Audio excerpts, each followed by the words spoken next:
Welcome back to Let's Play Lotus Land Story. I'm GTF, and we are now on the final stretch of the game. 4 stages are finished, and now only 2 to go. Well, actually only 1 if I can't survive this stage. Interesting thing about Lotus Land Story was that the game will cut you off at stage 5 if you are playing on easy mode or had to use a continue at some point before at the end of this stage. The final boss will run away and you simply won't be able to follow her. The stage is kind of short, but it has amazingly good music. There's nothing really overly threatening here. There aren't large waves of enemies firing tons of shots at you. You really just have 2 or 3 enemies that are coming in at a time, firing a fairly large shower, but as you can see, pretty large gaps to get through. It's almost a teaser for the horror that's going to come later. I do get a little jumpy at this point in the game because it's, well, near the end of the game, and if I start running out of lives too quickly, I'm not going to be able to get through the final boss. As I keep saying, I am not very good at this series. You're going to see me panic, and I think I almost break a keyboard doing it. I got a little jumpy and used that bomb to be safe. Here's the horror I mentioned earlier. It's not so bad right now.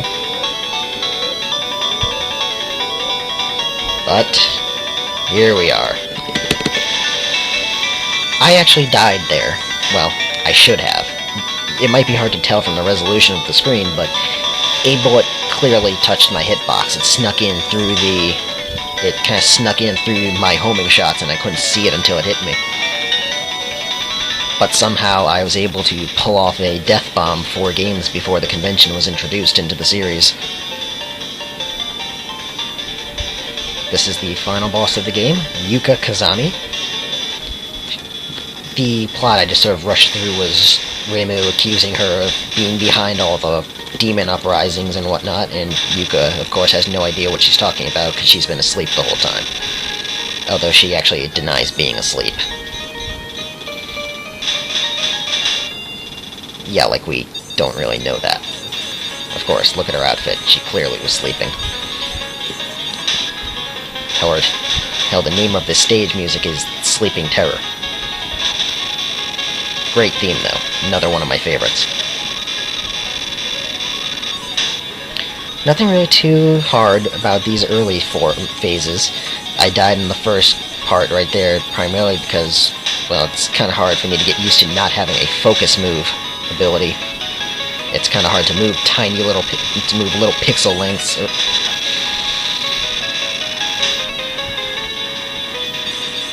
I die a lot because I forget that I have to be really careful on how I press the movement key.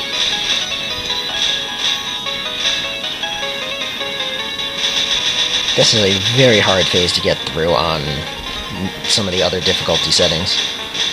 I really don't know how I got through that. I usually tend to die on it, and that was another death due to overcorrecting. And at that point I started getting jumpy. And here's a famous attack Marissa fans should know. Master Spark.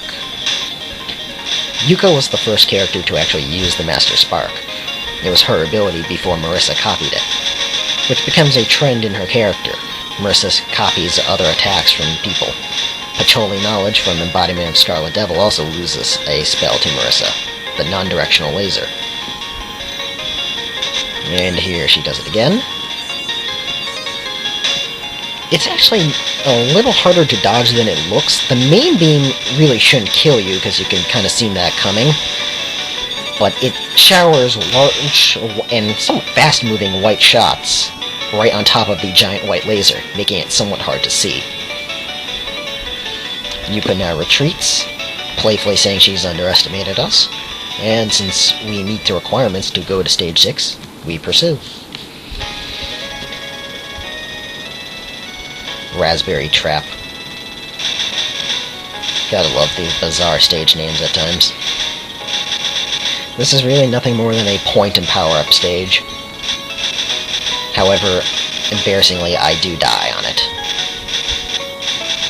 At this point, you know, I am really freaking out about about this stage, because I was never really good at a couple of the early phases of Yuka, of the final form of Yuka.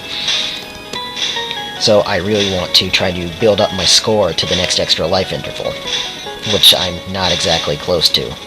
So I try to score as many points as I can here, and it sort of bites me in the ass because I end up dying anyway, making all my effort for naught.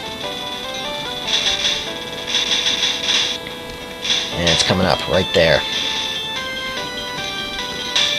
I couldn't get the bomb out either. Somewhat disappointing, because the emulator I have to play these games on doesn't have a save state feature, so this entire LP of this game is done in one sitting. Needless to say, I had to do a lot of retakes because I just couldn't get to these points of the game with enough lives in stock. Here's your freebie power-up stage, because these little mini-bosses are not hard to survive against. I got a bomb there. Here's going to be an extra life. And here will be a full power-up icon. You only get these if you are coming back from a continue. They give it to you just so you can get the full power-up bonus and clear the screen and survive that massive wave. Here's Yuka, now awake and dressed, just sort of mocking us, saying we'll be stuck in her little dimension forever. This costume makes Yuka the only character of the Touhou series up in this point to wear full-length pants.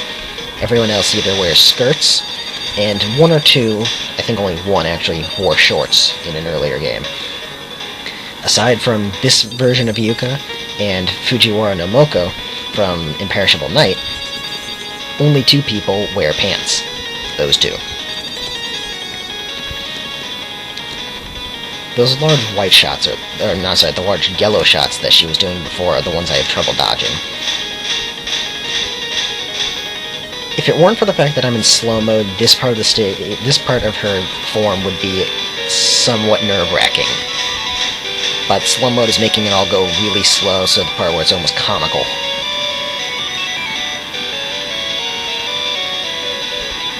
And this is the best music in the whole game.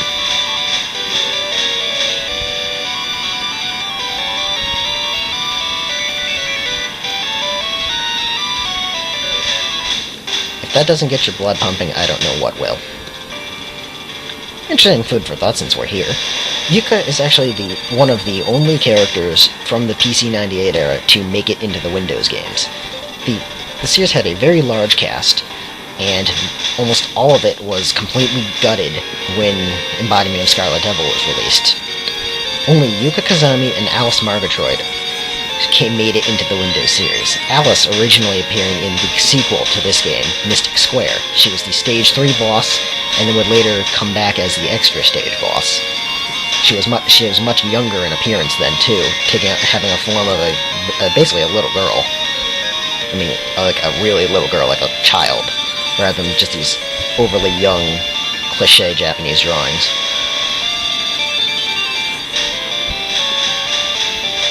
Actually, Perfect Cherry Blossom references Mystic Square when you face Alice as Marissa. She will sort of reference... I'm sorry, not as Marissa, as Reimu. Alice will mention that she's already well acquainted with Reimu, however, Reimu doesn't recognize or remember her. Another interesting little thing you might not know if you haven't played Phantasmagoria of Flowerview, Yuka is actually a flower demon. You would have never been able to guess that from this display, would you? Well, I suppose maybe right here. Flower-shaped, I suppose. I have no idea how to dodge this phase efficiently.